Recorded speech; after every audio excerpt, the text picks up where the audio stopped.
Bonjour à toutes et à tous, c'est à nouveau Hervé Choseville, toujours très heureux de vous retrouver comme chaque semaine pour notre rendez-vous Panorama Info.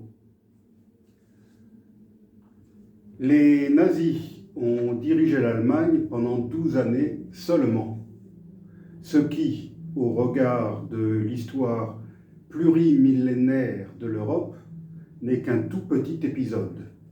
Pourtant, la magnitude, l'échelle, l'énormité des crimes qu'ils ont commis durant une aussi courte période rendent cet épisode à tout jamais ineffaçable, inoubliable et surtout impardonnable. Plus de 8 décennies après, et alors que les perpétrateurs de ces abominations ne sont plus de ce monde, le poids moral de ces horreurs sans précédent continue à peser sur la totalité du peuple allemand. Pourtant, tous les Allemands de l'époque n'étaient pas des nazis, et quelques-uns même ont héroïquement fait face à la barbarie et ils l'ont payé de leur vie. Quant aux Allemands d'aujourd'hui, ils ne sont en rien responsables des crimes de certains de leurs grands-parents ou arrière-grands-parents. Ce que les hommes du groupe armé palestinien nommé Hamas ont osé faire depuis samedi relève de la même horreur et de la même inhumanité que ce que firent jadis les nazis. Malheureusement, le poids moral de cette abjection pèsera sur l'ensemble des Palestiniens, ceux d'aujourd'hui et ceux des générations à venir. Aucune cause, aucune idéologie ne saurait en effet justifier de telles horreurs. En massacrant de manière indiscriminée de paisibles civils israéliens, européens, américains et même thaïlandais, et d'autres, ces lâches ont discrédité pour longtemps la cause palestinienne. Également en prenant en otage des malheureux, des enfants, une vieille dame survivante de la Shoah, et j'en passe. Pourtant, tous les Palestiniens n'appartiennent pas au Hamas, loin de là.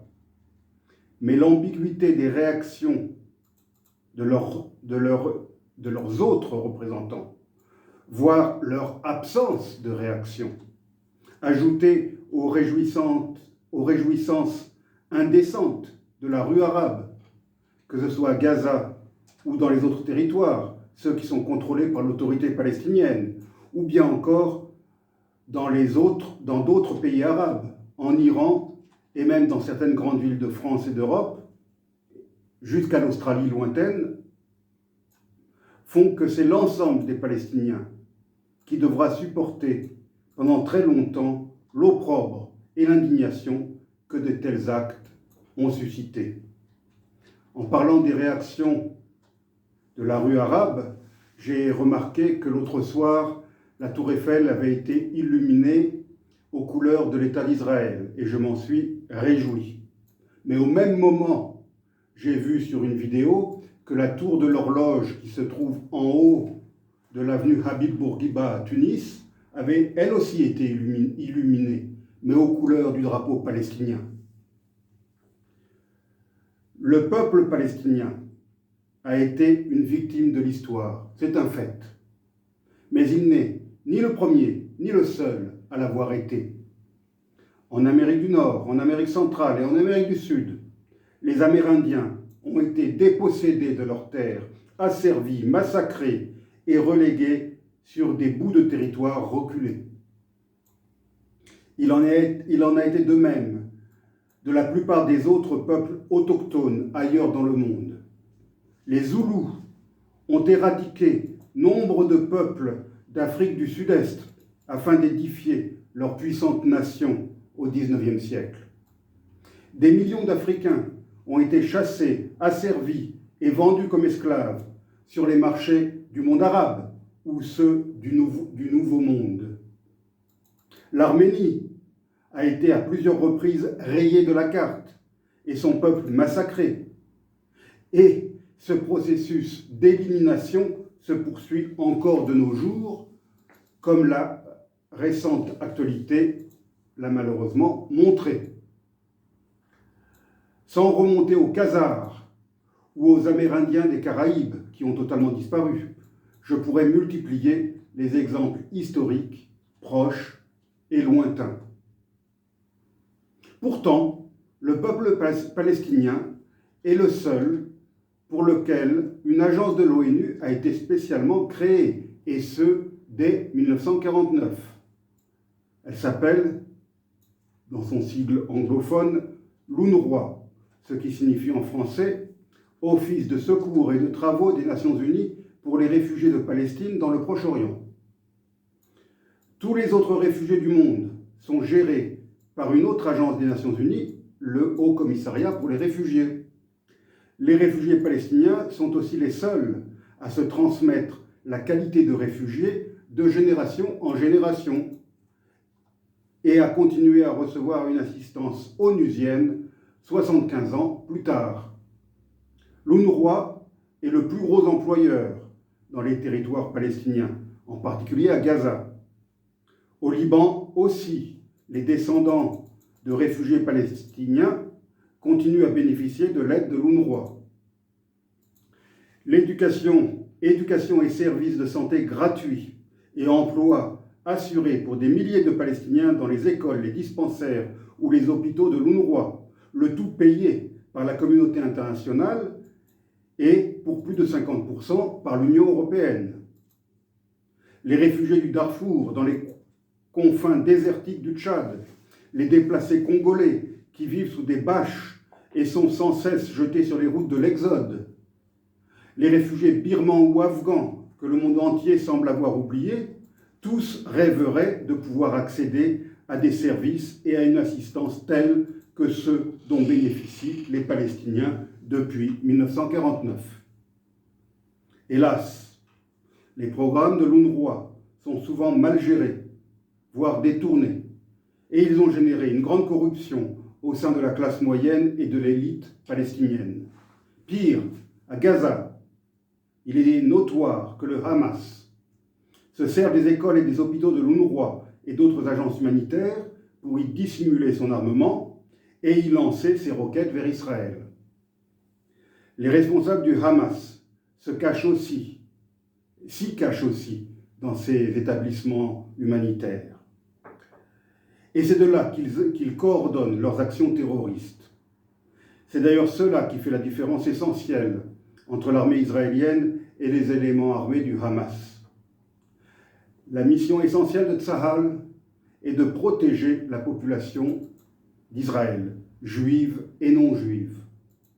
Tandis que la stratégie principale des hommes armés du Hamas et d'autres groupes terroristes est d'utiliser la population civile comme bouclier humain pour se protéger des représailles israéliennes. Plus ces représailles font de victimes parmi les civils de Gaza, mieux cela est pour la propagande du Hamas, afin de glorifier ces martyrs, même quand ceux-là sont victimes de leurs propres erreurs de frappe. Dans la bande de Gaza, c'est toute une population qui, depuis 15 années, est prise en otage par les terroristes du Hamas. Alors que les plus hauts responsables de cette organisation terroriste vivent dans le luxe de grands hôtels ou de belles villas à Qatar, d'où ils peuvent tranquillement donner des conférences de presse et diffuser leur propagande pour dénoncer les crimes israéliens. Après les immondes massacres commis par des lâches contre des femmes et des enfants, un jour de fête juive de surcroît, l'armée israélienne est passée à l'attaque, bombardant sans relâche des objectifs situés en zone urbaine sur un territoire surpeuplé. Sans doute une offensive terrestre va-t-elle être déclenchée. Une fois de plus, des civils, des femmes et des enfants vont en payer le prix et seront les victimes innocentes de cette offensive. Il convient bien sûr de le déplorer et de prier pour que ces opérations militaires israéliennes soient aussi ciblées et mesurées que possible, même si cela est plus facile à dire qu'à faire. Il faut aussi espérer que tout cela soit limité dans le temps. Mais surtout, l'essentiel serait que l'action de l'armée israélienne puisse atteindre son but principal, c'est-à-dire la mise hors d'état de nuire et le désarmement des terroristes. Hélas, comme chacun sait, la violence engendre la violence et l'avenir n'augure rien de bon pour la population de Gaza. Je sais que mes propos et mon analyse de la tragédie en cours ne rencontreront pas l'approbation de tous. Certains qui voient les choses depuis leur salon, sans avoir jamais mis les pieds sur le terrain, ont une vision simpliste du conflit israélo-palestinien. Ils estiment que pour régler le problème de manière définitive, il suffirait qu'Israël évacue la Judée-Samarie ainsi que Jérusalem-Est pour permettre qu'un véritable État palestinien y soit édifié. Or, cela n'est hélas pas si simple. Je leur rappellerai que la bande de Gaza a été totalement évacuée depuis 2005 et que cela n'a rien réglé, bien au contraire. Je pourrais aussi remonter le temps et ajouter qu'en 1947, l'Assemblée générale de l'ONU avait approuvé un plan partageant la Palestine sous mandat britannique en deux entités, l'une juive, l'autre arabe. Ce plan, avec ses frontières absurdes et non viables, très insatisfaisant pour eux, avait malgré tout été accepté par les dirigeants du mouvement national juif, alors qu'il avait été immédiatement rejeté par les leaders arabes, ceux de Palestine comme ceux du monde arabe, et que des armées arabes supérieures en nombre et en armement avaient aussitôt déferlé sur l'embryon d'État juif.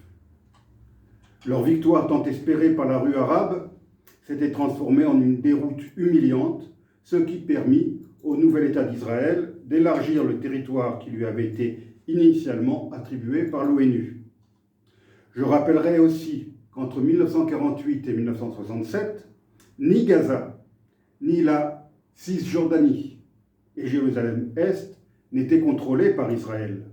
L'une était occupée par l'Égypte, alors que les deux autres avaient été incorporées à la Jordanie. À l'époque, il n'était venu à l'esprit d'aucun dirigeant arabe d'établir un État palestinien indépendant sur ces territoires. Cela eût été pourtant possible à l'époque. Aucune implantation juive ne pouvait y gêner la mise en place d'un tel État. L'idée ne leur est venue de le faire qu'après de nouvelles défaites et la prise de contrôle totale de ces territoires par Israël en 1967. Je voudrais aussi dire aux bien-pensants de tous bords, ici et ailleurs, qu'Israël n'est pas uniquement un État juif, que 20% des parlementaires siégeant à la Knesset sont des Arabes israéliens, musulmans ou chrétiens, que des Arabes israéliens occupent de très hautes fonctions dans l'administration, la justice, la police et l'armée, et que les musulmans, les chrétiens et même les Bahaïs ont la liberté de pratiquer leur religion respective sans entrave. En Israël, la population chrétienne augmente de manière constante. Tout cela alors qu'il n'y a pratiquement plus de chrétiens dans la bande de Gaza, territoire où fut pourtant édifié le premier monastère chrétien au tout début du christianisme, et qu'en Cisjordanie, la proportion de chrétiens ne cesse de décroître, même à Bethléem, tandis que l'OLP, les mouvements palestiniens et la société se sont de plus en plus islamisés, marginalisant de plus en plus les chrétiens. Tout cela alors que ces territoires sont administrés par une autorité palestinienne totalement corrompue et dirigée par un vieillard qui ne cesse de tenir des propos anti-juifs et qui ose mettre régulièrement en doute la réalité de la Shoah. Mahmoud Abbas a été élu en 2005 et depuis, il n'a jamais été réélu, puisqu'aucune autre élection présidentielle n'a été organisée dans les territoires. Ce patriarche, qui aura 90 ans dans un peu plus d'un an, et ses collègues vivent dans des palais d'un luxe inouï qu'ils se sont fait construire, alors que la majorité de leur peuple vit d'expédients pour parvenir à joindre les deux bouts. Un autre point que je souhaiterais rappeler, c'est toutes ces contre-vérités au sujet du blocus de Gaza, ou du soi-disant blocus de Gaza, par Israël. Je rappellerai d'abord que Gaza, le territoire de Gaza, a deux frontières, l'une avec Israël, l'autre avec l'Égypte. Celle avec l'Égypte est totalement fermée. C'est pour cela d'ailleurs que les militants du Hamas creusent des tunnels chaque jour, ou presque, afin de pouvoir faire rentrer non pas de la nourriture, mais des armes, et des missiles, et des roquettes. Quant aux barrières de passage israéliennes, elles laissent passer les produits essentiels, alimentation, médicaments et autres. Chaque jour, en dehors de ces derniers jours, des dizaines, voire des centaines de camions font la navette entre Israël et la bande de Gaza. Lequel territoire de Gaza est alimenté en eau et en électricité depuis Israël, sauf encore une fois depuis quelques jours. Donc, depuis des années, quand nos grands médias parlent de blocus, ils avancent une contre-vérité. Certains produits, oui, effectivement, ceux que l'on soupçonnerait de pouvoir être utilisés pour fabriquer des armes, sont effectivement interdits de passage et soumis à ce que nos grands médias appellent un blocus. Quant au blocus qui a été annoncé, celui-là, par les autorités israéliennes il y a quelques jours, et en particulier un blocus qui inclurait la coupure de l'eau et de l'électricité. Ce blocus, qui n'a pas encore été complètement appliqué, a été immédiatement dénoncé par le secrétaire général des Nations Unies, qui y voit un éventuel crime de guerre.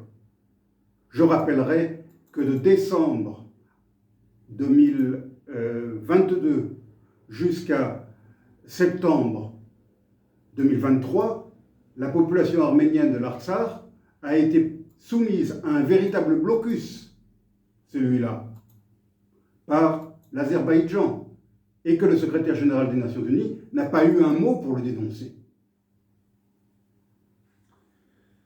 Loin de moi l'idée d'idéaliser Israël.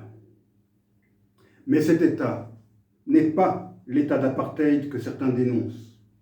Je me suis rendu en Afrique du Sud du temps de l'apartheid et j'ai aussi séjourné en Israël et dans les territoires.